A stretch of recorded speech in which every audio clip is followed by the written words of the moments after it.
Have you ever been told that cracking your knuckles causes arthritis? Well, it turns out that's just a myth.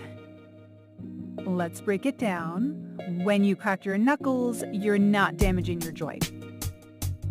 What's actually happening is that you're creating a small gas bubble inside your joint, and when it pops, you hear that cracking sound.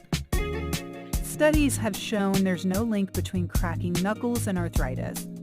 So no need to worry about